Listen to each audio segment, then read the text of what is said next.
Hello, we are Group 19 and we will be demonstrating our robot. Basically, we'll be presenting our robot. So, first thing first, this is the group members. We have our group members out here and let's start. So, first thing first, our roles and duty as a member of our group. We have distributed our roles. So, first thing first, Sue has done the software development and design. I have done the documentation and research. Channi has done hardware and electrical writing setup. Elliot has done the hardware development and design. Lynn has done AI-based motion control and hardware. And Wendy has done documentation and research. Firstly, I'll be explaining the conception. So, as an overview, our robot, our robot is a robot based on a 3 degrees of freedom (DOF) manipulator design using stepper motors and 3D printed components, along with a servo motor. A servo motor is used at the end effector. I'll be explaining that later. So our goal is to simulate human arm. It's like imitating human arms, making a robot arm by actually seeing a human arm. Like, you know how a arm works, right? It's similar. And now the application. Object sorting and manipulation. Object sorting means like you know what objects you have to keep out and basically categorization. Moving on to the application of each of the okay, first the upper three are the main ones. First, pick and place. It's simple. It's as simple as it sounds. Demonstration of robotic kinematics illustrates joint movement, path planning, and control logic. So wherever the robot moves, wherever the path it takes, so we can apply that. We have to apply that. Microcontroller where we use the Arduino Mega to control the stepper motors, process movement commands, coordinate timing and precision of spool operations. So basically, all this, all the motors we're using is controlled by the microcontroller, which is Arduino Mega. First thing is base rotation (DOF1) rotates the entire arm horizontally, allowing reach in a circular motion. So basically, the one below. Shoulder elbow, this one, right? This one of the robot arm moves arm up and down, adjusting the vertical position to reach. So we can use our shoulder to reach up and down. The wrist is the wrist, or the gripper, which is the end effector, we can say. So DOF3 aligns an orange on the end effector to grip objects properly. So it's like this. And this is the end effector design. So this is the whole robot design actually, but in the end effector we can see is this one.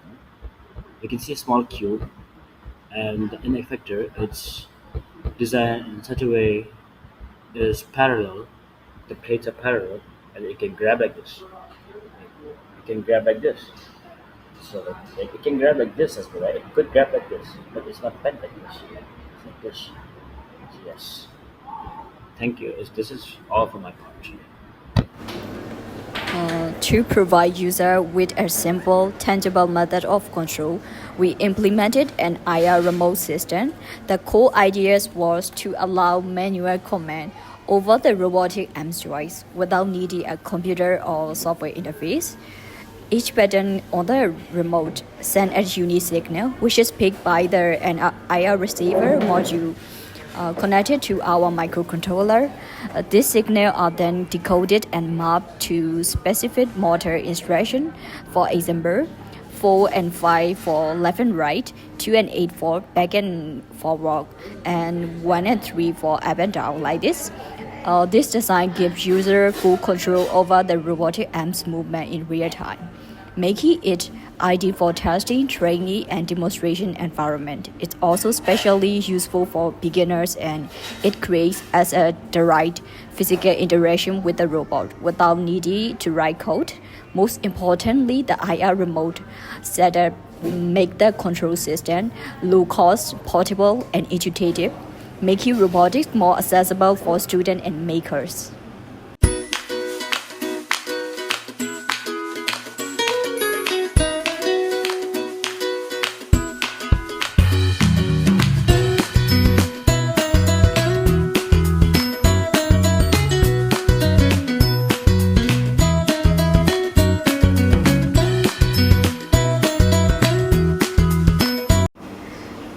For the AI part, we used American Sign Language dataset from RoboFlow, and we also added our members' hand sign to be more accurate and trained the model by ourselves using YOLO version 11 and Python. We also used Visual Studio Code, PySeria, Platform IO extension, and also Arduino IDE. When the camera detects the sign language, the model will start moving according to their axis. For x-axis, we use F side for forward direction and B side for backward direction. For y-axis, we use L side for forward direction and O side for backward direction. For z-axis, we use V side for forward direction and D side for backward direction. If the camera detects the other side except those sides, the motor will stop moving.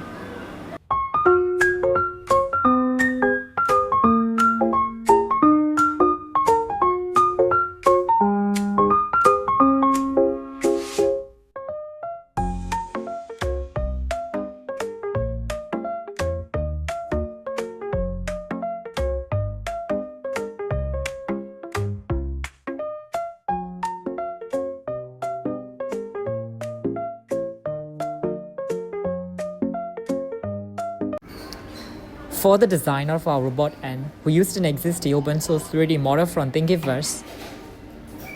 This design provided a compact and efficient structure suitable for our 3 degree of freedom robot M project. The M consists of several key components. Base, the foundation for the N, which provides stability and house the first rotational joint. Shoulder link, this connects the base to the upper end and embed the first major movement. Upper M, a strong yet lightweight section that extends from the shoulder link to the elbow joint.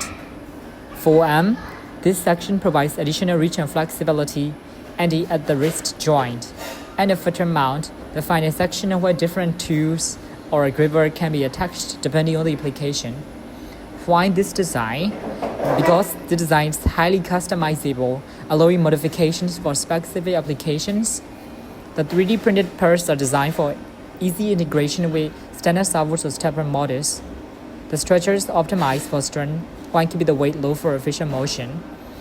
We modified the original design slightly to better suit our requirements, including adjusting the motor mount positions and reinforcing critical joints for better load distribution. By using 3D printing, we are able to rapidly prototype the components and make necessary design improvements before final assembly. Let's start by looking at the DH metric for our robotic arm. The metric represents the kinematic structure of the arm, which consists of 3 revolute joints. Theta 0 rotates the entire arm at the base. Theta 1 is for lifting or lowering the shoulder link. Theta 2 bends the elbow joints. Theta 4 controls the wrist rotation. The table provides the DH matrix. F represents the twist angle. A represents the link length, D is the link offset, theta represent the joint variables. This standardized notation helps in constructing transformation metrics for forward kinematics. Now, using the pH parameters, we can compute the forward kinematic using this transformation metric. This homogeneous transformation metric allows us to determine the position and orientation of each joint related to the previous one. For our robotic arm, we have the following values as you can see in the slides. Using this value in the transformation matrix, we can compute the position of the end effector related to the base. While our current system has successfully achieved a cashier and remote-based robotic system, we are fully aware that innovation doesn't stop here. Our next steps are aimed to push the boundaries of what this robot arm can do. First, we plan to enhance the gripper. Currently, we can hold small things, but by upgrading the mechanical design, we can handle a wider range of material, fragile, irregular, or heavier objects.